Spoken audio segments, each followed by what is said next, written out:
Hello students, welcome in Bright Coaching Classes and myself Deepak Kumar Sharma.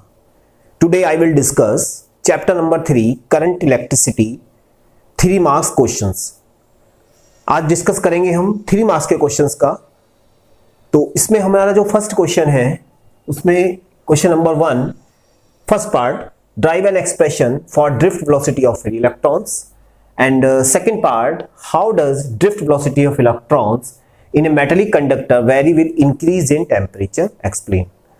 तो यहां पर हमें क्या करना है कि हमें ड्रिफ्ट वेलोसिटी और रिलैक्सेशन टाइम का रिलेशन बताना है और उसी के अकॉर्डिंग हमें ड्रिफ्ट वेलोसिटी और टेम्परेचर का रिलेशन बताना है कि अगर टेम्परेचर को इंक्रीज करते हैं तो ड्रिफ्ट वेलोसिटी पर क्या इफेक्ट पड़ता है।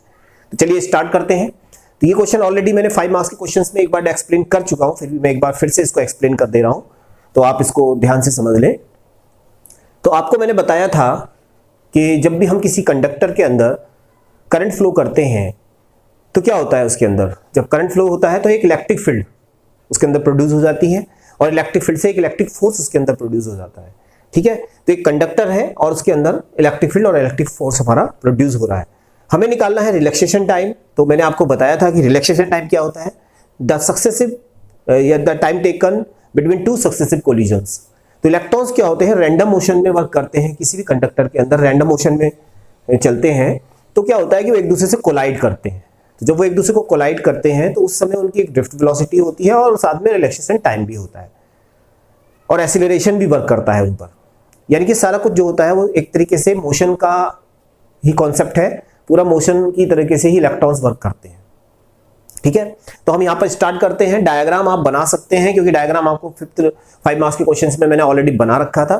फिलहाल मैं अब यहाँ 3 मार्क्स के क्वेश्चन हैं तो डायग्राम आप बनाएंगे, लेकिन मैं उसको एक्सप्लेन कर दे रहा हूं क्योंकि ऑलरेडी पहले से एक्सप्लेन कर दिया है। फिर भी एक बार फिर से हम इसको स्टार्ट करते हैं।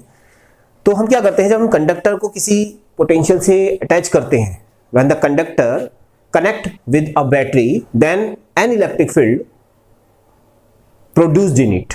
ठीक है, तो एक इलेक्ट्रिक फील्ड उसके अंदर प्रोड्यूस हो जाती है। तो यहां से हम लिखने भी करते हैं और लिखते भी हैं, व्हेन अ कंडक्टर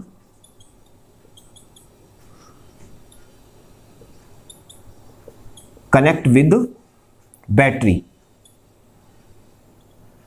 बैटरी का मीन्स है कि पोटेंशियल से हमने इसको कनेक्ट कर दिया है। Then an electric field E produces on it. अब जब इलेक्ट्रिक फील्ड प्रोड्यूस होगा तो जाहिर है कि उसके अंदर एक इलेक्ट्रिक फोर्स भी प्रोड्यूस होगा, तो वो इलेक्ट्रिक फोर्स हमें निकालना होगा और इलेक्ट्रिक फोर्स से फिर हम आगे को काम करेंगे। Then electric force F equal to minus का E। फॉर्मूला कहां से आया था, E इक्वल टू होता है F अपॉन Q। मैंने ऑलरेडी बता रखा है आपको कि E इक्वल टू जो होता है वो होता है क्या, F अपॉन Q। जब हम चार्ज की बात कर रहे हैं इलेक्ट्रॉन की तो यहां पर माइनस E हो जाएगा और F इक्वल टू माइनस का E। ये फोर्स हो गया हमारे पास।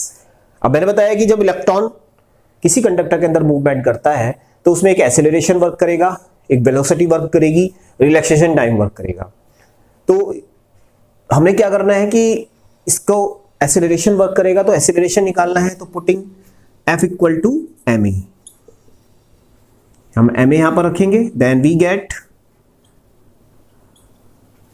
ए का फार्मूला यहां से निकाल लेंगे हम, ma इक्वल टू माइनस का ई। तो E इक्वल टू हो जाएगा माइनस का ई अपॉन m। तो ये जो एक्सेलरेशन आ गया है ये उस फ्री इलेक्ट्रॉन का एक्सेलरेशन है जो उस कंडक्टर के अंदर मूवमेंट कर रहा है। अब ड्रिफ्ट वेलोसिटी की भी डेफिनेशन यहां पर एक्सप्रेशन हमें फाइंड करना है, बट ड्रिफ्ट वेलोसिटी की डेफिनेशन और रिलैक्सेशन टाइम की डेफिनेशन जब हम फार्मूला ड्रॉ कर देंगे तो उसके बाद लास्ट में मैं एक बार और आपको क्लियर कर दूंगा। एक्सेलरेशन आ गया है, अब हमें यूज करना है equation of motion, first equation of motion को। तो by using v equal to u plus at। यहां पर v क्या है, हमारा ड्रिफ्ट वेलोसिटी है आफ्टर कोलिजन। u जो है इनर्शियल वेलोसिटी है जब हमने उसके अंदर पोटेंशियल नहीं ड्रॉ किया था। तो मैंने आपको बताया था फिर तो क्वेश्चंस में कि अगर हम करंट फ्लो नहीं करते हैं किसी ऑब्जेक्ट के अंदर या किसी कंडक्टर के अंदर, तब क्या होता है, उसके जो एवरेज वेलोसिटी होती है वो 0 होती है। तो ये इनर्शियल एवरेज वेलोसिटी है, ये 0 है। ये फाइनल एवरेज वेलोसिटी है तो ये जो है ड्रिफ्ट वेलोसिटी को शो करेगी। ए जो है वो एक्सेलरेशन हो जाएगा, टी टाउ को शो करेगा, यानी कि यू जो है वो 0 हो जाएगा क्योंकि ये इनर्शियल एवरेज वेलोसिटी है।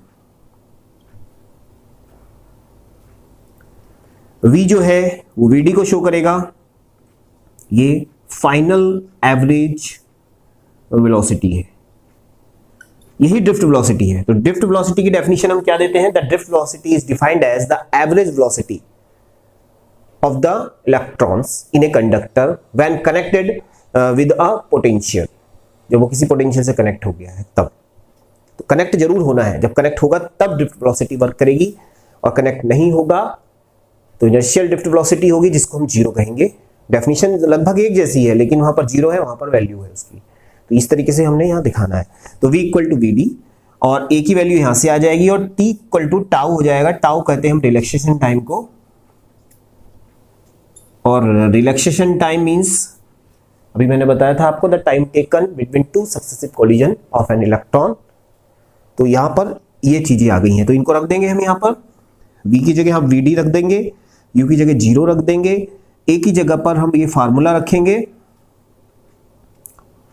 E अपॉन m माइनस का है एंड टाउ। हमें फाइंड क्या करना है? ये फार्मूला हमारा बन चुका है, vd इक्वल टू माइनस का em इंटू टाउ। ये जो फार्मूला हमारा बन के आया है, this is the relation between drift velocity and relaxation time. तो यहां पर भी यही था, drive an expression for the drift velocity of free electrons. तो फ्री इलेक्ट्रॉन्स का ये ड्रिफ्ट वेलोसिटी का फार्मूला यहां पर मेक हो गया। अब यहां पर हमें क्या करना है कि ड्रिफ्ट वेलोसिटी और रिलैक्सेशन टाइम, देन यहां ये शो कर रहा है कि ड्रिफ्ट वेलोसिटी और रिलैक्सेशन टाइम में कैसा रिलेशन है, दोनों एक दूसरे के डायरेक्टली प्रोपोर्शनल है। तो directly proportional to relaxation time and drift velocity. तो यहां पर ये पूरा डेरिवेशन जो हमारा फर्स्ट पार्ट था वो कंप्लीट हो चुका है, ये फर्स्ट पार्ट का पार्ट था, ये कंप्लीट हो गया है हमारा। तो ये है एक्सप्रेशन ऑफ ड्रिफ्ट वेलोसिटी। अब सेकंड क्वेश्चन में वो ये कह रहा है कि how does drift velocity of electrons in A metallic conductor very with increase in temperature, explain. तो इसका आंसर क्या होगा सेकंड पार्ट का? तो जब हम किसी कंडक्टर में टेम्परेचर को इंक्रीज करते हैं, तो जब हम टेम्परेचर को इंक्रीज करते हैं तो रिलैक्सेशन टाइम जो है वो कम हो जाता है, क्योंकि कोलिजन बढ़ जाता है, इलेक्ट्रॉन्स का कोलिजन बढ़ने लगता है। तो when the temperature increase in a conductor, then the relaxation time will be decrease.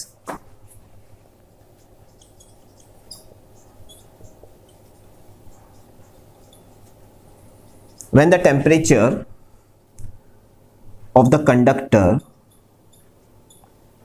will be increase, then relaxation time will be decrease.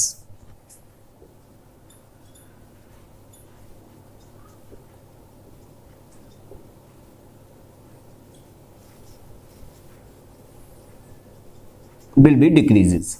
अब क्यों होगा डिक्रीजेस? बिकॉज तो कोलिजन जो है वो उनके नंबर ऑफ कोलिजन इंक्रीज हो जाएंगे, यानी कि कोलिजन फास्ट हो जाएंगे, कोलिजन ज्यादा होने लगेंगे जब टेम्परेचर इंक्रीज होगा तो कोलिजन होने लगेंगे, जिसकी वजह से रिलैक्सेशन टाइम बहुत कम हो जाएगा, एकदम से टकराना स्टार्ट होगा वो। तो जब रिलैक्सेशन टाइम डिक्रीज होगा तब क्या होगा? रिलैक्सेशन टाइम डिक्रीज होगा तो ड्रिफ्ट वेलोसिटी भी डिक्रीज हो जाएगी, क्योंकि relaxation time directly proportional to drift velocity. Then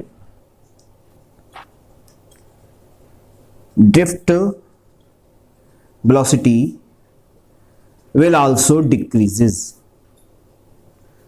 अब ये भी डिक्रीज हो जाएगी, तब क्या होगा? इससे क्या रिजल्ट निकला हमारा कि अगर टेम्परेचर को हम इंक्रीज करते हैं तो हमारी ड्रिफ्ट वेलोसिटी डिक्रीज हो जाती है। तो यही हमारा यहां पर एक्सप्लेन था, how does drift velocity of electron in A metallic conductor very with increase in temperature, explain. तो सबसे पहले हमने उस फार्मूले को ड्रॉ किया, उस फार्मूले से हमने रिलैक्सेशन टाइम का रिलेशन ड्रिफ्ट वेलोसिटी के साथ निकाला, और फिर उसके बाद सेकंड में जो हमने आंसर देना था वो हमने इस तरीके से दे दिया। तो इस तरीके से ही हमारा फर्स्ट क्वेश्चन कंप्लीट हो जाता है। Now this is the question number 2, first part, state Kirchhoff rules and explain on what basis they are justified. यानी इसमें हमें किरचॉफ रूल के दोनों रूल बताने हैं। And the second, two cells of EMF E1 and E2 and internal resistance R1 and R2 are connected in parallel. Derive the expression for the EMF and internal resistance of a single equivalent cell which can replace this combination. तो यहां पर हमें पूरा derivation बताना है कि अगर to sales हैं उनका इंटरनल रेजिस्टेंस R1 R2 और ईएमएफ E1 एंड E2 है, तो डेरिवेशन पूरा ड्राइव करना है उसको, और फर्स्ट में हमें किरचॉफ रूल बताना है। तो सबसे पहले हम फर्स्ट पार्ट करते हैं, वेरी इंपॉर्टेंट पार्ट है। तो आंसर E। किरचॉफ रूल की हम बात करते हैं तो किरचॉफ जो है उसके टू रूल्स हैं। Kirchhoff has two rules. First rule जो है वो है junction rule and the second जो है लूप रूल। तो it has two rules.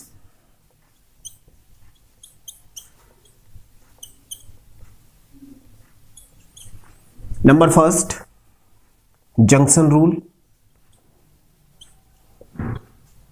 And number second loop rule.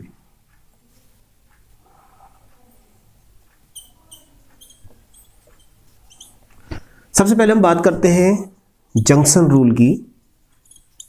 What is the junction rule?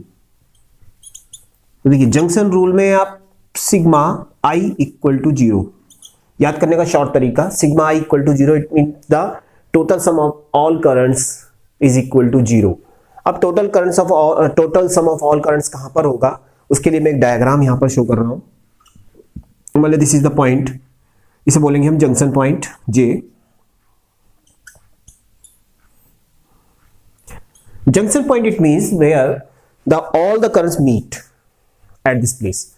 तो एक ऐसा जगह है वो जहां पर सभी करंट मीट करती हैं। तो जैसे मान लिया इनकमिंग और आउटगोइंग, जैसे सपोज ये आपकी इनकमिंग करंट्स हैं, सपोज लाइक दिस, ये I1 है, ये I2 है, ये I3 है, ये इनकमिंग करंट्स हैं और यहाँ जंक्शन पॉइंट पे मीट कर रही हैं। उसके बाद यहां से मान लिया सपोज 2 करंट आपकी निकल गई इस टाइप से, एक I4 हो गई, एक I5 हो गई। तो यहां इस भी पॉइंट पर जो जंक्शन पॉइंट होगा सिग्मा आई इक्वल टू 0 होता है, सिग्मा आई इक्वल टू 0। अब इसमें भी साइन कन्वेंशन वाला रूल अप्लाई होता है। साइन कन्वेंशन का मीन्स ये होता है कि जो करंट जंक्शन की तरफ को जा रही है, यानी कि जो डायरेक्शन जो है वो जंक्शन की तरफ को है, तो वो पॉजिटिव होंगी, और जो जंक्शन से बाहर की ओर जा रही है वो नेगेटिव हो जाएंगी। तो यहां पर सिग्मा आई इक्वल टू 0 होता है। अब ये जो है इन सबका सम और इन सबका सम, तो ये दोनों माइनस में होंगी, ये सब प्लस में होंगी। तो एट ए जंक्शन पॉइंट यहां पर हम यहां पर कर लेते हैं एज शोन इन फिगर।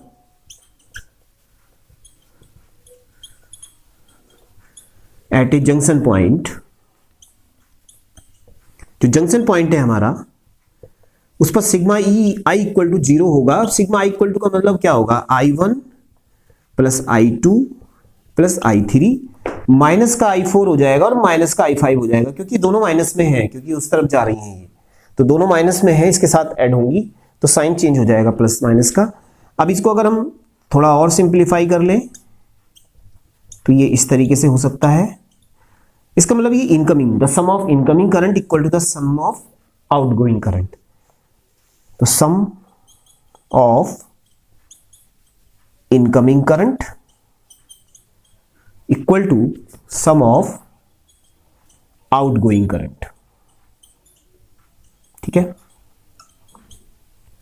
तो हम इसको ऐसे भी कह सकते हैं, according to this rule at a junction point the sum of incoming current equal to the sum of outgoing current, या according to this rule at a junction point all the currents, the sum of all the currents will be 0। तो ये इसका statement है और ये इसका diagram है, इस तरीके से है। इसका रूल अभी हम अप्लाई करेंगे आगे। फिफ्थ क्वेश्चन के जो फिफ्थ मार्क्स के क्वेश्चन थे उसमें हमने एक क्वेश्चन किया था, तो वहां पर हमने इसको अप्लाई किया भी था, तो मैंने आपको वहां बताया था कि मैं किरचॉफ रूल जब एक्सप्लेन कर दूंगा तो वहां पर आप इसको क्लियर कर लेंगे। तो इसका स्टेटमेंट आप खुद लिख लेंगे, इसके अकॉर्डिंग आप स्टेटमेंट लिख सकते हैं और इसके अकॉर्डिंग भी आप स्टेटमेंट नोट कर सकते हैं। लैंग्वेज आपकी होगी तो ज्यादा अच्छा होगा, तो इसके अकॉर्डिंग आप लिख ही देंगे at a junction point total sum equal to 0 and at a junction point the sum of incoming current equal to the sum of outgoing current. तो this is the junction rule. Next number 2, loop rule. Loop rule क्या होता है? Loop rule it means, loop उसे कहते हैं closed circuit को। कोई closed circuit होगा तो उसके अंदर जो होगा वो लूप होगा, वो करंट बैटरी से चल रही है और उसी पे खत्म हो रही है। तो वो अभी मैं बता देता हूं, सिग्मा V इक्वल टू 0 आप इसको लर्न कर लें ऐसे, the total potential in a closed circuit is equal to 0। यह है इसका statement, the total potential in a closed loop is equal to 0। अब इसी को अगर हम थोड़ा सा और एक्सप्लेन करें तो मैं एक छोटा सा डायग्राम बना दे रहा हूं यहां पर। मान लीजिए सपोज मैंने कोई रेजिस्टेंस यहां पर बनाई है, क्योंकि किसी भी सर्किट में रेजिस्टेंस होती है, एक बैटरी होती है, इसको हम बी से इंडिकेट कर लेते हैं या ई से इंडिकेट कर लीजिए इसको, क्योंकि ये बैटरी है, सेल है, सपोज सेल है तो सेल को ई से कर लेते हैं, प्लस और माइनस है, और आई करंट फ्लो होती है। ये एक सर्किट है हमारा क्लोज लूप, इसी को बोलेंगे हम कि इस प्लस से चलेगा करंट और माइनस पे आके खत्म हो जाएगा। अब यहां पे इस फार्मूले को हमें थोड़ा सा सिंप्लीफाई करना है, तो वी नो दैट, हमने एक फार्मूला पढ़ा हुआ था, E इक्वल टू होता है V प्लस आई आर। चलिए आई आर लिख देते हैं, V प्लस आई आर, तो V equal to E minus I R. अब यहां पर V की वैल्यू 0 है, सिग्मा लगाएंगे दोनों ओर, यहां पर भी और इस पूरे के बाद भी सिग्मा ही लग जाएगा, तो ये तो हो गया 0, ये हो गया आपका sigma E minus sigma I are. I R को इधर ले लेते हैं, तो सिग्मा E यहां पर कर, sigma E equal to sigma I R. तो ये जो स्टेटमेंट है, ये इक्वेशन जो हमारी बन के आई है, जैसे ये इक्वेशन बन के आई थी वैसी ये एक इक्वेशन ये बन के आई है इसके लिए, तो इसका भी एक स्टेटमेंट बन सकता है क्या, the product of the current and the resistance, the sum of the product of the current and resistance in a closed loop is equal to the sum of all EMFs in a circuit. लिख देते हैं यहां पर, the sum of product of I and R is equal to the sum of all EMFs in a closed circuit या closed loop। तो loop इसलिए कहा गया है इसको कि लूप के अंदर अगर हम सर्किट में चल रहे हैं, करंट और रेजिस्टेंस का मल्टीप्लिकेशन, जितनी भी करंट है, जितनी भी रेजिस्टेंस इसके अंदर है, सबका मल्टीप्लिकेशन करिए और उसका प्लस इक्वल टू जितने भी उसके अंदर सेल हैं उसके इक्वल होगा। एक तो ये हो गया हमारा स्टेटमेंट। और अगर हम डायरेक्ट स्टेटमेंट देना चाहें, the total potential in a closed loop is equal to 0, तो ये दे सकते हैं। तो इस तरीके से ये जंक्शन रूल और लूप रूल हमारा यहाँ पर आ गया है। दोनों रूल्स को हम इस तरीके से एक्सप्लेन कर सकते हैं। तो ये हमारा फर्स्ट पार्ट। अब हम बात करते हैं इसके सेकंड पार्ट की, जो बी पार्ट है हमारा। तो बी पार्ट को देख लेते हैं। बी पार्ट में आप देखिए 2 सेल्स हैं हमारे पास, EMF E1 and E2 and internal resistance R1 and R2। तो हमारे पास 2 सेल हैं जिनके इंटरनल रेजिस्टेंसेस दे रखे हैं, कनेक्टेड इन पैरेलल। तो सबसे पहले हम इसका एक डायग्राम बनाते हैं और उस डायग्राम के अकॉर्डिंग हम काम करते हैं।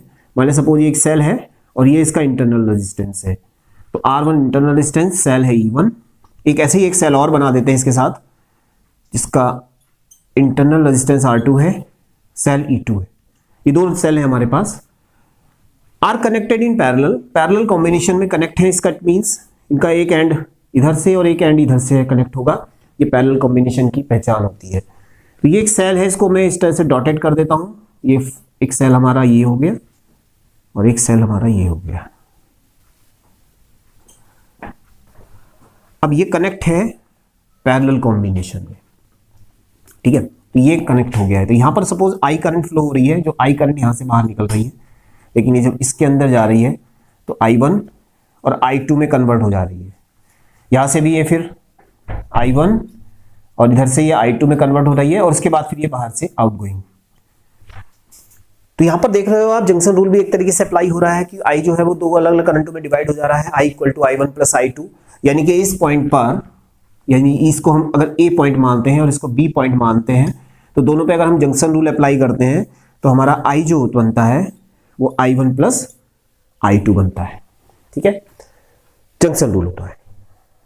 तो अब हम इसको करते हैं। अब इसी डायग्राम को यहां पर बोला है कि सिंगल इक्विवेलेंट सेल, अगर मैं इसको सिंगल कर देता हूं, मान लीजिए किसी कॉम्बिनेशन के अंदर रखता हूं जो सिंगल सेल बनता है, तो ये कैसे होगा।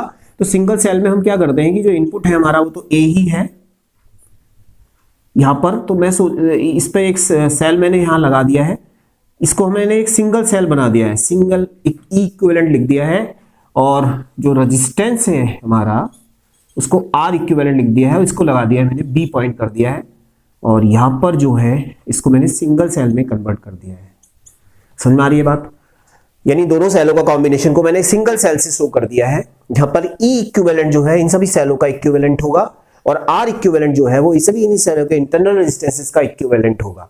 तो इक्विवेलेंट हमने यहां पर इन दोनों को फाइंड करना है। हमारा मेन टारगेट ई इक्विवेलेंट और आर इक्विवेलेंट को फाइंड करना है। ये है हमारा क्वेश्चन। बिल्कुल ध्यान से इसको आप समझ लेंगे तो जल्दी समझ में आएगा। ये दो फार्मूले हमने ड्रॉ करने हैं, ये हमारा टारगेट है। ठीक है, तो क्वेश्चन को मैंने डायग्राम की फॉर्म में कन्वर्ट कर दिया है। अब हम स्टार्ट करते हैं। सबसे पहले हम करते हैं, देखिए अब यहां पर एक पोटेंशियल हमारा वर्क कर रहा था। सपोज ये बैटरी जो है, मैं इसको आगे थोड़ा सा और बढ़ा देता हूं और यहां पर एक V लिख देता हूं, एक बैटरी या जो भी लगा होगा यहां पर इस जगह पर। ठीक है, तो यह V पोटेंशियल है। अब ये पोटेंशियल इसके लिए भी काम कर रहा है, ये पोटेंशियल इसके लिए भी काम कर रहा है, क्योंकि पैरेलल कॉम्बिनेशन में पोटेंशियल सेम रहता है। ठीक है, तो यहां से हम स्टार्ट करते हैं। तो E1 और E2 पैरेलल कॉम्बिनेशन में लगे हैं, और V जो है वो पोटेंशियल है, वो दोनों के लिए काम करता है, तो इसलिए हम इसको करते हैं यहां पर। तो एज सोन इन फिगर,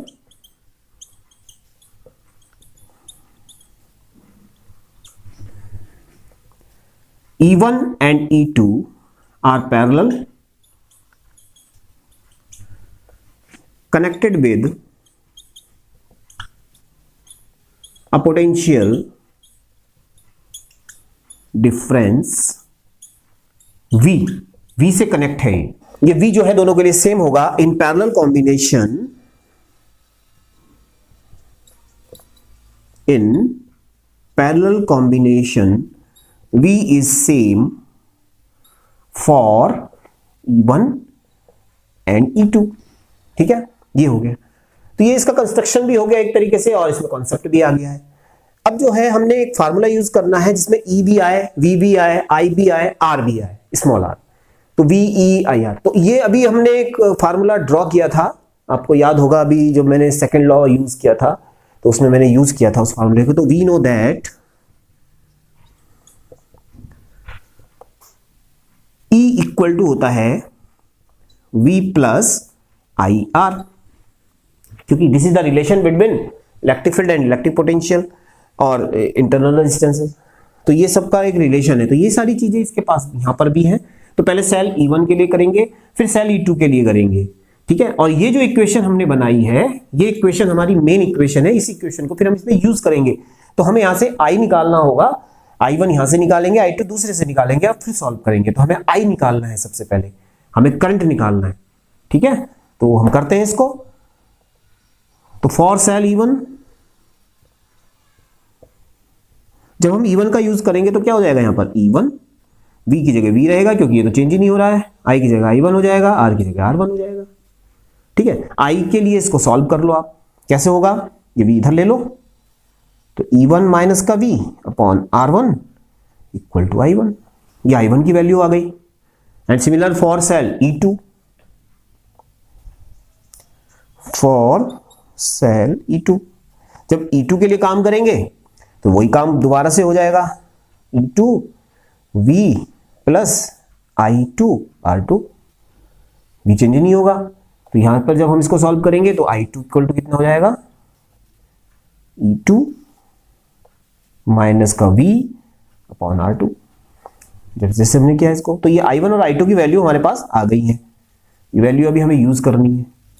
अब देखिए एट पॉइंट A, इस पॉइंट पर ये वाली इक्वेशन हमारी बनती है, तो जंक्शन रूल यहां पर हम अप्लाई करेंगे। तो at point A by using junction rule, at point A by junction rule. अब जंक्शन रूल अप्लाई कर दिया हमने यहां पर, तो क्या होगा हमारा I इक्वल टू हो जाएगा I1 प्लस I2। तो putting the value of I1 and I2, तो I इक्वल टू I1 की जगह E1 माइनस का V अपॉन R1, और I2 की जगह E2 माइनस का V अपॉन R2। ठीक है, इसको थोड़ा सा सिंप्लीफाई कर लेते हैं। तो I इक्वल टू क्या हो जाएगा, E1 अपॉन R1, इसके साथ भी बढ़ जाएगा, और v अपॉन R1 डिस्ट्रीब्यूटेड हो रहा है, डिस्ट्रीब्यूट हो रहा है नीचे वाला पार्ट ये। अभी क्या करना है, ये वाला पार्ट जो है हमारा E1 upon R1 plus E2 upon R2 ये एक साथ लिख लेते हैं एंड माइनस इन दोनों में से v को कॉमन ले लेंगे और 1 upon R1 plus 1 upon R2 हो जाएगा। तो ये I की वैल्यू आ गई हमारे पास, यानी इक्वेशन बन गई हमारे पास I equal to E1 upon R1 plus E2 upon R2 minus का v 1 upon R1 plus 1 upon R2। तो ये इक्वेशन हमारी यहां पर बन चुकी है। इस इक्वेशन को इक्वेशन नंबर 1 लिख देते हैं। तो ये इक्वेशन कहां से बन के आई है, ये इक्वेशन आई है इन दोनों सेलों का जो हमारा फर्स्ट डायग्राम था उसके अकॉर्डिंग हमने ये इक्वेशन बनाई है एज सोन इन फिगर। ए लिख देंगे यहां पर as shown in figure A. इस फिगर को हम ए कहेंगे और इस फिगर को हम बी कहेंगे। तो फिगर ए से हमने ये काम किया है, ये हमारा फर्स्ट स्टेप कंप्लीट हो गया है। अब हम फिगर बी में जाएंगे। तो अब हम फिगर बी की तरफ जा रहे हैं और फिगर बी के अकॉर्डिंग भी हम एक फार्मूला बनाएंगे और वो भी हम इस तरीके से करेंगे। देखिए फिगर बी में भी आपके करंट जो है बाहर आई है और आई ही बाहर निकलेगा, बस इसके अंदर ही करंट हो रहा है जो काम हो रहा है। तो करंट जो है इसके अंदर आई इसके अंदर भी फ्लो हो रही है, ठीक है। अब फिगर बी के लिए, तो बी में आप देखोगे फिर वही फार्मूला हम फिर से यूज करेंगे फॉर फिगर बी। जो फिगर बी है उसके अंदर E equal to V plus I R, ये फार्मूला हम यूज करेंगे। E की जगह क्या लिख देंगे हम, E इक्विवेलेंट, और V की जगह हम क्या लिख देंगे, V, क्योंकि V दोनों के लिए सेम है, पोटेंशियल सेम चल रहा है यहां पर, ठीक है। और प्लस I की जगह I रहेगा क्योंकि करंट सेम चल रही है उसके अंदर, एंड R की जगह R इक्विवेलेंट आ जाएगा, ठीक है। अब इसको भी ऐसे सॉल्व करके I की वैल्यू निकाल देते हैं। तो यहां से I की वैल्यू कैसे निकलेगी, ये equal to I into R Q, तो I इक्वल टू हो जाएगा E माइनस का V अपॉन आर इक्विवेलेंट। अभी इसको दोनों के साथ डिस्ट्रीब्यूट कर दो आप, equivalent upon R equivalent minus V upon R equivalent, यानी कि I का जो फार्मूला बन के आया वो ये बन के आया गया, ये। This is the equation number 2। तो first equation and second equation, ये दो इक्वेशन हमारे पास आ गई हैं। अब इन दोनों को कंपेयर करना है हमने। ये इक्वेशन हमारी अलग अलग इस फर्स्ट फिगर से आई है, ये इक्वेशन सेकंड से आई है। इसमें इक्विवेलेंट आर इक्विवेलेंट है और इसमें जो है E1 और E2 है। तो दोनों को कंपेयर करेंगे तो आप देखोगे कि आई के ही फार्मूले में हम कंपेयर कर रहे हैं। तो ये वाला जो पूरा पार्ट है ये इसको रिप्रेजेंट करेगा और V को छोड़ करके ये जो 1 अपॉन आर इक्विवेलेंट का पार्ट है ये इसको रिप्रेजेंट करेगा। तो कंपेयरिंग फर्स्ट एंड सेकेंड,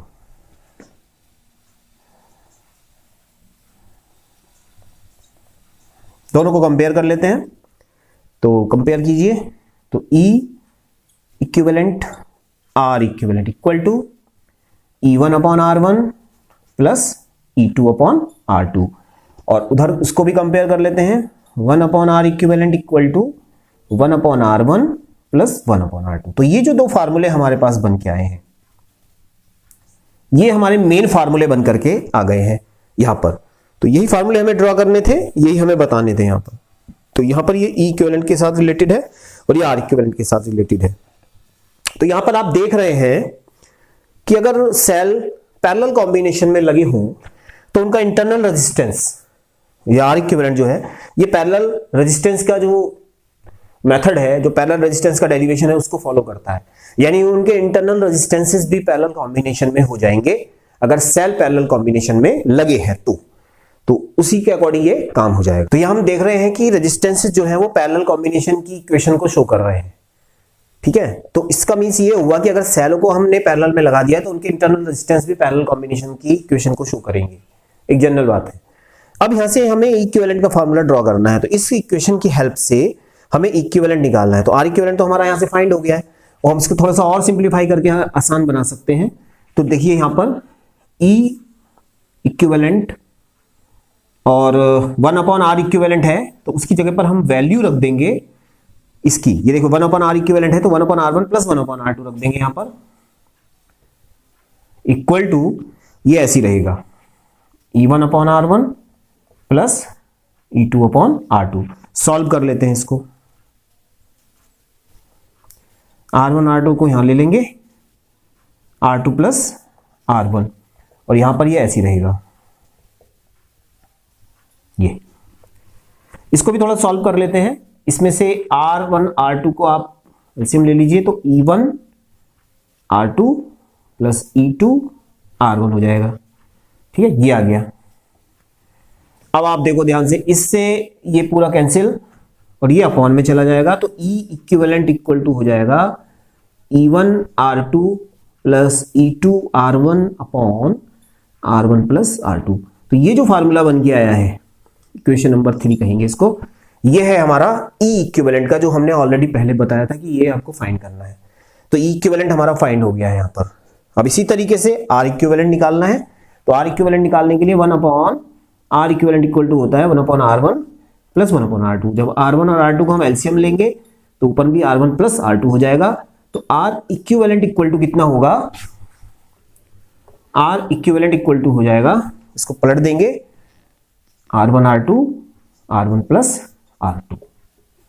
ये तो ये इक्वेशन नंबर 4 हो गई। तो जहां इक्वेशन नंबर 3 और 4 को आप देख रहे हैं, ये 3 और 4 जो है ये इक्विवेलेंट और R इक्विवेलेंट का फार्मूला है, न्यूमेरिकल में यूज होंगे। तो इस तरीके से आपने पैरेलल कॉम्बिनेशन के लिए अगर सेलों को लगाते हैं तो उनका इक्विवेलेंट ईएमएफ और इक्विवेलेंट इंटरनल रेजिस्टेंस का फार्मूला यहां पर शो कर सकते हैं। Okay, this is the question number 3 and the question is using the concept of free electrons in a conductor, derive the expression for the conductivity of a wire in terms of number density and relaxation time. Hence obtain the relation between current density and the applied electric field E. तो very important question, यहाँ पर ये 3 marks के question में आ गया है। तो जो चीजें हमने वहां पर 5 मार्क्स के क्वेश्चन में जो चीज छूट गई है वो सब यहाँ पे आ गई है।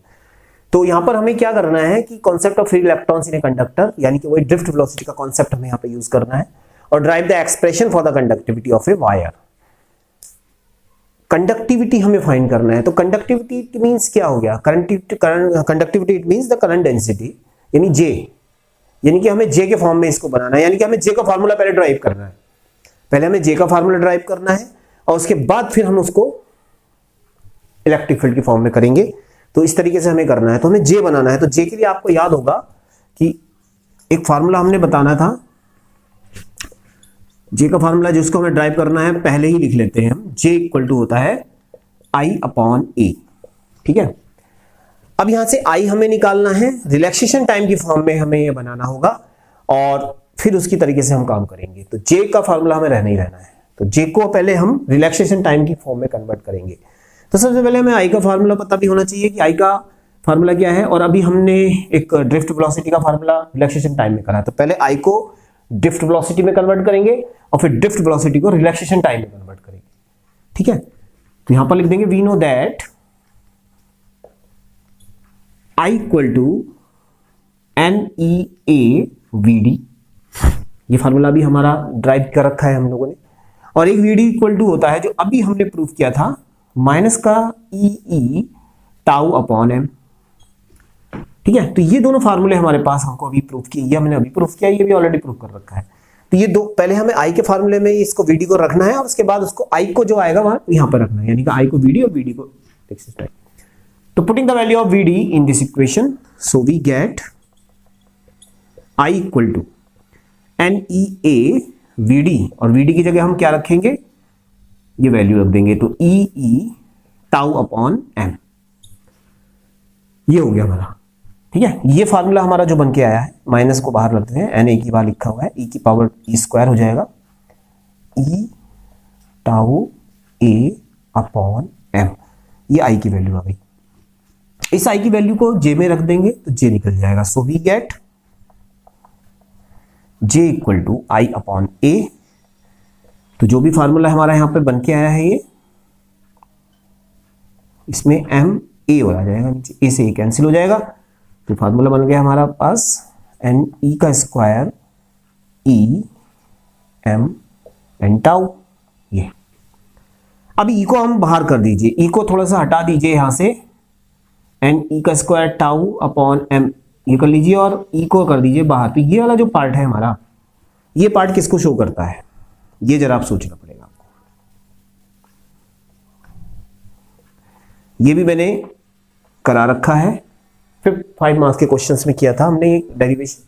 तो ये जो पार्ट है हमारा, ये किसका है, तो हमने एक ओम्स लॉ का डिडक्शन किया था, ओम लॉस को हमने रिड्यूस किया था, वहां पर ड्राइव किया था, तो वहां पर था ये फार्मूला हमारा, ठीक है। तो ओम्स लॉ में हमने उसको किया था, ओम्स लॉ क्या था, V अपॉन आई, और V अपॉन आई में V की वैल्यू निकाली थी, फिर I की वैल्यू निकाली थी और दोनों को डिवाइड किया था, रफली हमने वहां पे काम किया था। उसके बाद जो है वो हमने उसको फिर किया था। तो हमने ये जो फार्मूला है ये भी किसी चीज का फार्मूला है, ठीक है, तो इसको याद रखना जरूरी हो गया है।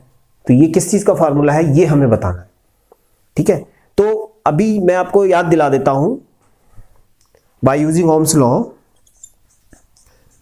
जब हमने ओम्स लॉ को यूज किया था तो हमने रो निकाला था, तो रो इक्वल टू जो था वो m अपॉन एन ई का स्क्वायर टाउ था, माइनस में भी कर देंगे इसको, ये रो की वैल्यू थी, रो यानी कि रजिस्टिविटी।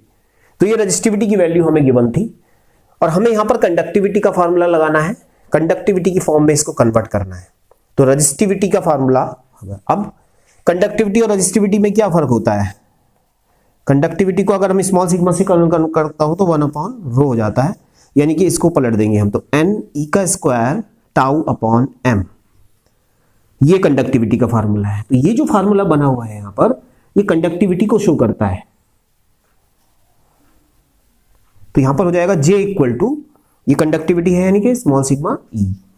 अब यहां पर लिख देंगे where small sigma equal to minus का n e square tau upon m, ये तो ये याद होना जरूरी है। ये यूजिंग ऑफ ओम्स लॉ है, ओम्स लॉ से ये आया था हमारा फार्मूला और उसी के अकॉर्डिंग हमने काम किया था। तो ये जो है हमारा करंट डेंसिटी, कंडक्टिविटी और इलेक्ट्रिक फील्ड का फार्मूला हो गया। तो hence obtain the relation between current density यानी J and the electric field E, और ये कंडक्टिविटी आ गया। तो कंडक्टिविटी ऊपर लिखा हुआ है, using the concept of free electrons in a conductor drive the expression for the conductivity of a wire in the terms of number density and relaxation time. तो देखो नंबर डेंसिटी और relaxation time में भी हमने conductivity का इसका formula current density का find कर दिया और करंट डेंसिटी का कंडक्टिविटी की फॉर्म में भी फाइंड कर दिया। तो ये दो फार्मूले हमारे पास आ गए हैं, इसको इक्वेशन नंबर 1, इसको इक्वेशन नंबर 2 कहेंगे। तो इस तरीके से छोटे छोटे कॉन्सेप्ट लगा करके हमने इसको ड्राइव किया है। तो जितने भी फार्मूले अभी हमने ड्रॉ किए हैं वो सारे फार्मूले यहाँ पर याद होने चाहिए। ये सब फार्मूले हैं जिनको हमें यूज करना होता है इसी के अंदर।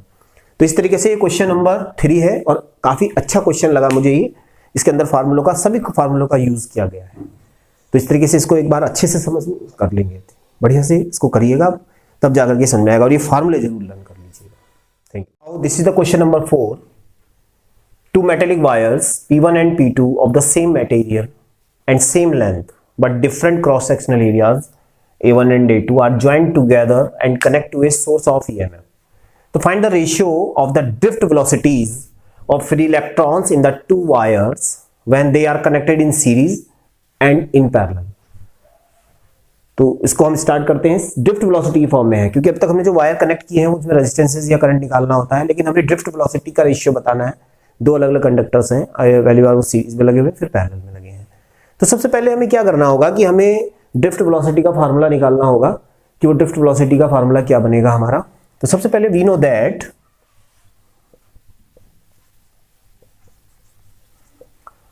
I equal to NEA VD।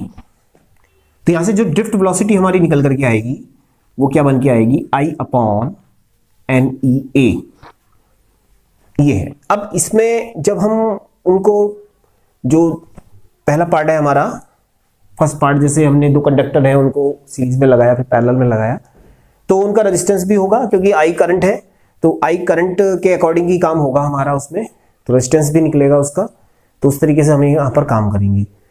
तो ये हमारा VD का फार्मूला हो गया है यहाँ पर। अब इसके बाद हमें क्या करना होता है, सबसे पहले हम फर्स्ट पार्ट को स्टार्ट करते हैं। नंबर 1 में क्या है कि हमारे पास मान लिया दो अलग अलग सेम मटेरियल के वायर हैं।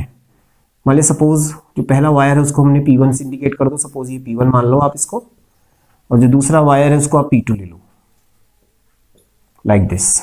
और एक EMF बैटरी से इसको या सेल से इसको कनेक्ट कर दिया हमने, यहाँ पर ये E है, ठीक है। तो इस केस में क्या होता है, जो करंट है हमारा वो सेम फ्लो होगा इस पूरे सर्किट के अंदर, क्योंकि in series combination the current will be same.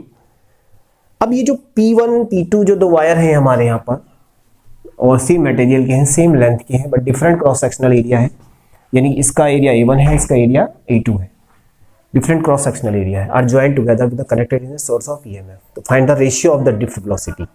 तो ड्रिफ्ट वेलोसिटी का रेशियो हमको बताना है। तो देखिए अब इसके अकॉर्डिंग हम काम करते हैं। तो देखो इसमें रेशियो में n number of electron same रहेंगे, E भी सेम रहेगा, ये चेंज नहीं होगा। ए एरिया है तो यहाँ पर A1 हो जाएगा, दूसरे के लिए A2 हो जाएगा। करंट भी सेम चल रहा है, तो हमें करंट बताना है कि करंट क्या हुआ। तो सबसे पहले हमें इनकी ड्रिफ्ट वेलोसिटीज निकालते हैं, उसके बाद करंट की बात करेंगे। फिलहाल यहाँ पर करंट को अभी हमें चेंज नहीं करना पड़ेगा क्योंकि करंट सेम चल रहा है, तो अगर हम चेंज भी करेंगे बाद में वो कटेगा क्योंकि रेशियो में कट जाता है।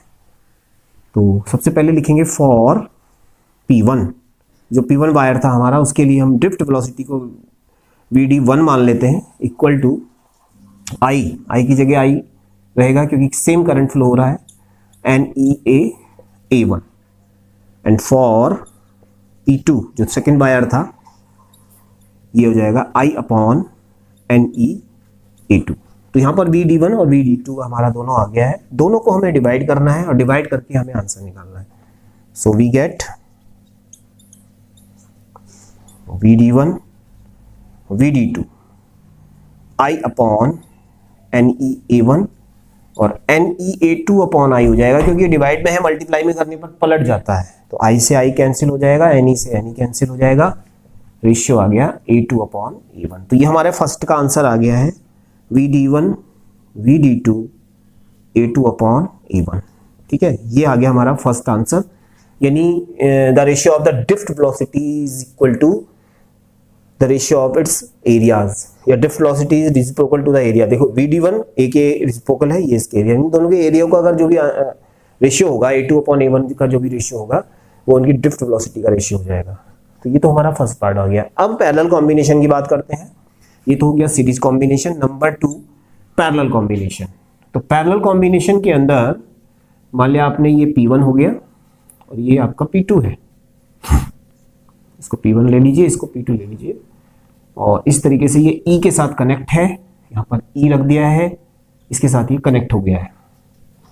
I करंट फ्लो हो रही है जो यहाँ पर जाकर के बढ़ जाएगी, I1 और I2 में डिवाइड हो जाएगी, यहाँ पर भी ये I1 और I2 में कन्वर्ट हो जाएगी और फिर I में चली जाती है। ठीक है, तो इस केस के अंदर भी हमें VD फाइंड करना है।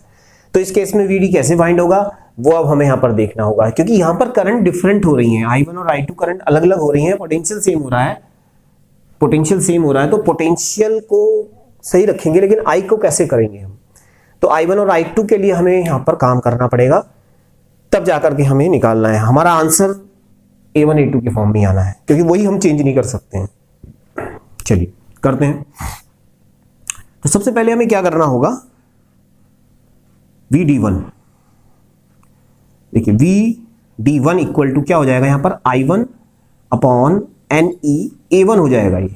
ठीक है, अब इसके लिए काम कर रहे हैं, फॉर P1 के लिए था, P1 के लिए हमने काम किया, और VD2 I2 अपॉन NEA2 ये किसके लिए हो जाएगा, फॉर P2 के लिए हो जाएगा। दोनों को डिवाइड कर देते हैं, तो VD1 VD2 डिवाइड कर देंगे अपॉन I2। ठीक है, अब देखिए आप NE से NE कैंसिल हो गया है, तो यहां पर हमारे पास बचा है I1 I2 और A2 A1। अब I1 I2 की वैल्यू निकालनी है, I1 I2 की वैल्यू। तो I1 I2 कहां से आएगा, I इक्वल टू, जैसे V इक्वल टू IR होता है तो I equal to V over R होता है, तो V ओवर R, उसके हेल्प से हमें यहां पर काम करना पड़ेगा।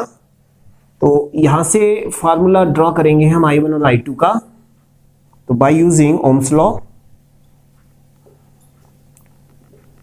ओम्स लॉ यूज करने पर I equal to E over R1 हो जाएगा। ये I1 की वैल्यू है E ओवर R1, क्योंकि R1 क्या है, इसका फर्स्ट का रेजिस्टेंस है, और R2 जो है ये सेकंड का रेजिस्टेंस है। अब R1 कहां से आएगा, तो R1 का फार्मूला मैंने आपको पता रखा है कि फार्मूला होता है R equal to rho L upon A। अभी देखो एक लैंग्वेज हमारे यहाँ पर यूज हो रही है, सेम मटेरियल सेम लेंथ, वो कहीं यूज ही नहीं हुई है, वो अब यहाँ पर यूज होगी।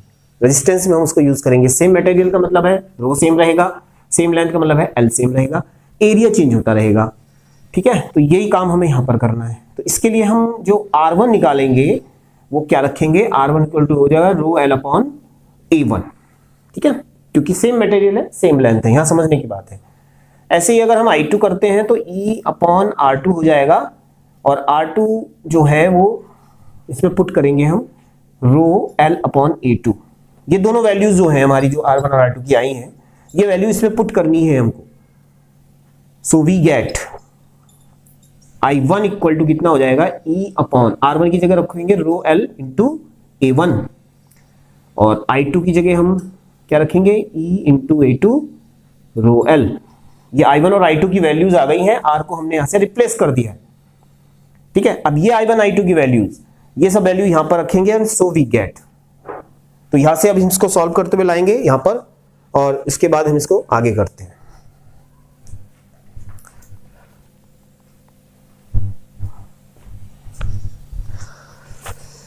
तो हम इसको सॉल्व करते हैं। I1 और I2 की वैल्यू हमने यहां से ऑलरेडी निकाल दी है, और एक हमने फार्मूला बना लिया है। तो यहां पर हमने VD1 upon VD2 equal to, हमारे पास फार्मूला है I1 upon I2 E2 upon A1।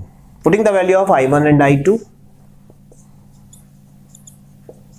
Putting the value of I1 and I2, then we get, रख देंगे इसमें VD1 VD2, I1 की जगह पर E A1 रो L, ये I1 की जगह हो गया। I2 की जगह हम नीचे रखेंगे E A2 रो L, तो रो L अपॉन E A2 हो जाएगा इंटू A2 अपॉन A1, ठीक है। तो रो से रो, L से L, E से E, A1 से A1 और A2 से A2 सब कट गया, 1 आ गया आंसर। तो VD1 VD2 इक्वल टू 1। तो इससे पहले का जो फार्मूला आंसर था वो था A2 अपॉन A1, वो तब था जब हम सीरीज कॉम्बिनेशन में थे। बस हमें ध्यान क्या रखना था कि सीरीज कॉम्बिनेशन में करंट सेम थी, इसलिए आसानी से कट गई थी, रेजिस्टेंस की जरूरत ही नहीं पड़ी। लेकिन जब हमने दूसरे फार्मूले में रखा है, तो दूसरे फार्मूले में करंट डिफरेंट है, तो रेजिस्टेंस की जरूरत पड़ेगी आपको। रेजिस्टेंस से हमें स्पेसिफिक रेजिस्टेंस की जरूरत पड़ेगी, यानी कि हमने ये वाला फार्मूला यूज कर रहा है R equal to rho L upon A. उससे हमने R1 और R2 निकाल करके फिर I1 I2 निकाला है और उसको इसमें पुट किया है, तो ये आंसर आ गया है। तो यहाँ पर हमने ओम्स लॉ भी यूज कर लिया है एक तरीके से, और ड्रिफ्ट वेलोसिटी का formula I equal to NEAVD का भी फार्मूला यहाँ पर हमने यूज किया है। तो ड्रिफ्ट वेलोसिटी का रेशियो यहाँ से इस तरीके से आता है, सीरीज कॉम्बिनेशन और पैरेलल कॉम्बिनेशन का। तो ये हो गया हमारा question number 4। Now this is the question number 5।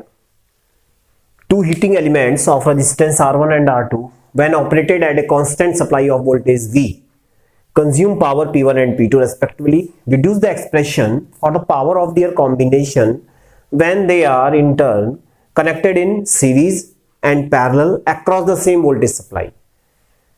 तो यहां पर हमें ये प्रूव करना है कि उनकी पावर क्या होगी अगर वो सीरीज और पैरेलल में लगे होंगे, होम अप्लायंसेस हैं, तो ये हमें बताना है। तो फार्मूला ड्रॉ करना है, और ये ज़्यादातर कॉम्पिटिटिव क्वेश्चन भी आते हैं इससे रिलेटेड, तो उन पर भी ये वर्क करता है। तो यहाँ पर हमें कुछ कॉमन चीज़ें ध्यान रखनी होंगी, उन कॉमन चीज़ों को ध्यान रखते हुए ये सॉल्व करेंगे हम। तो हमारे पास जो होम अप्लायंसेस है, तो होम अप्लायंसेस का केस ये होता है कि अगर होम अप्लायंसेस का फार्मूला हम पावर का प्रूव करते हैं, तो हमें वी को कॉन्स्टेंट मानते हैं वहाँ पर, चाहे वो सीरीज कॉम्बिनेशन हो चाहे वो पैरेलल कॉम्बिनेशन हो।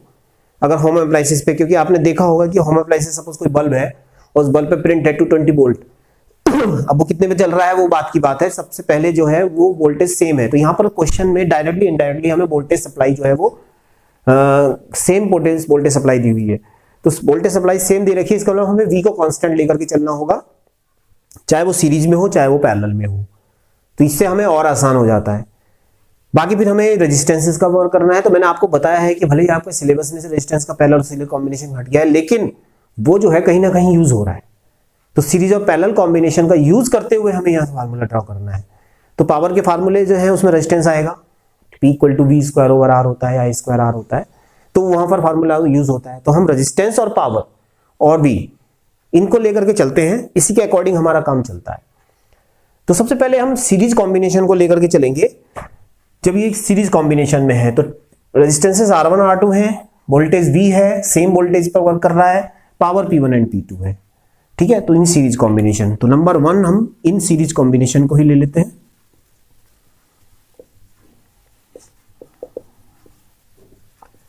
तो इन सीरीज कॉम्बिनेशन में आपको पता है कि जब सीरीज कॉम्बिनेशन में किसी भी अप्लायंसेस को लगाते हैं तो रेजिस्टेंस का फार्मूला अप्लाई हो जाता है R1 प्लस R2, ये सीरीज कॉम्बिनेशन का फार्मूला है।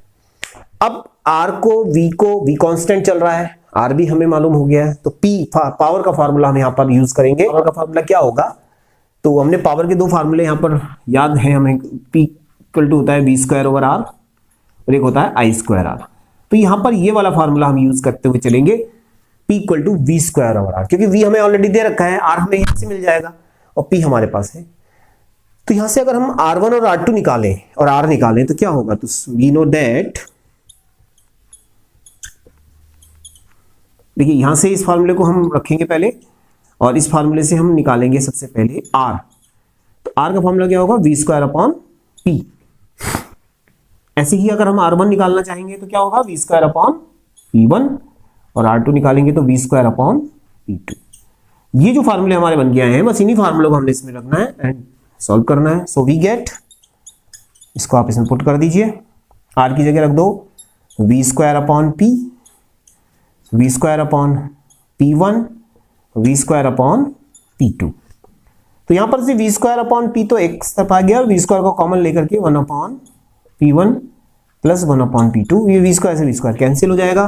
तो हमारा जो फार्मूला बन के आएगा वो क्या आएगा, 1 upon P equal to 1 upon P1 plus 1 upon P2। तो ये जो फार्मूला हमारा बन के आया है, ये फार्मूला हमारा सीरीज कॉम्बिनेशन का फार्मूला है और सीरीज कॉम्बिनेशन में पावर इस तरीके से वर्क करती है, 1 upon P equal to 1 upon P1 plus 1 upon. इसके बाद हम बात करते हैं पैरेलल कॉम्बिनेशन की। तो पैरेलल कॉम्बिनेशन के अंदर नंबर 2 पैरेलल कॉम्बिनेशन। देखिए पैरेलल कॉम्बिनेशन में क्या होगा, पैरेलल कॉम्बिनेशन में रेजिस्टेंस का formula 1 upon R equal to 1 upon R1 plus 1 upon R2। देखिए अब फार्मूला वही यूज हो रहा है, यहां पर भी putting the value of R, R1, R2, यही वाली वैल्यूज यहां पर पुट कर देंगे, क्योंकि क्या चीज चेंज हुई है, पोटेंशियल भी चेंज नहीं हुआ है, पावर भी चेंज नहीं हुई है, तो फिर कुछ करना ही नहीं है। तो पुटिंग द वैल्यूज रख दो यहां पर, 1 अपॉन R, R की जगह आ जाएगा वी स्क्वायर अपॉन P, ऐसे ही 1 upon V square upon P1, 1 upon V square upon P2। ये P ऊपर चला जाएगा, P V square, P1 upon V square and P2 upon V square. यहां पर P अपॉन वी स्क्वायर और यहां पर 1 अपॉन वी स्क्वायर को ले लेंगे तो P1 प्लस P2, इससे ये काट देंगे तो P equal to P1 plus P2। तो ये आ गया हमारा पैरेलल कॉम्बिनेशन का फार्मूला। तो पैरेलल कॉम्बिनेशन में पावर इंक्रीज हो रही है एंड सीरीज कॉम्बिनेशन में पावर डिक्रीज हो रही है, इस तरीके से ये हमने डिफाइन किया। तो इस क्वेश्चन कितना इजी है, क्वेश्चन में बस आपको केवल ये वाला जो पार्ट है ना, ये इतना पार्ट जो है ये पार्ट आपको याद होना चाहिए। उसके बाद रेजिस्टेंस पैरेलल और सीरीज कॉम्बिनेशन में उनमें बस हमने खाली R1, R2 और R की वैल्यू तो पुट की है और आंसर आपका सामने आ गया है। तो क्वेश्चन को ध्यान से पढ़ लेंगे, उसका डेरिवेशन ध्यान से देख लेंगे, उसके बाद करते हैं। अब न्यूमेरिकल्स में भी ये क्वेश्चंस आते हैं, तो वहां पर किस तरीके से होगा, जब कोई न्यूमेरिकल आएगा तो वहां पर सॉल्व करेंगे। तो this is the question number 5। इस तरीके से हमारा क्वेश्चन कंप्लीट हो जाता है। थैंक मैं ये कहना चाह रहा हूं कि इस तरीके से आपने सॉल्व करिए, अभी आगे के भी पार्ट है हमारे, उनको भी हम सॉल्व करेंगे और एक एक क्वेश्चन को पूरा डीपली पढ़िए। हर एक क्वेश्चन में कॉन्सेप्ट है, तो उन कॉन्सेप्ट को आपने उसी क्वेश्चन के लिए नहीं है, वो कॉन्सेप्ट आपके और अदर क्वेश्चन पे भी अप्लाई होता है। फिजिक्स एक ऐसा सब्जेक्ट है जिसमें पता नहीं कौन सी बात कहाँ से हमारे ध्यान में आ जाती है, कौन सी बात हम मिस कर देते हैं। तो लेक्चर को पूरा डीपली समझिए, पूरा सुनिए, शुरू से लेकर आखिर तक वीडियो देखिए। कोई पॉइंट, कोई लेक्चर या कोई कॉन्सेप्ट अगर आपका मिस हो गया है तो वह फिर आगे चल करके आपको कंफ्यूजन पैदा करेगा। तो इसलिए जैसे जैसे न्यूमेरिकल आ रहे हैं, जैसे जैसे क्वेश्चन आ रहे हैं, जैसे जैसे कॉन्सेप्ट आ रहे हैं, उनको वैसे ही वैसे समझिए और उनको करने की कोशिश कीजिए। आपका वर्क ये है कि आप इसी टाइप के अदर क्वेश्चंस और जो लास्ट ईयर के क्वेश्चंस हैं उनको करिए, उनसे आपकी प्रैक्टिस भी होगी।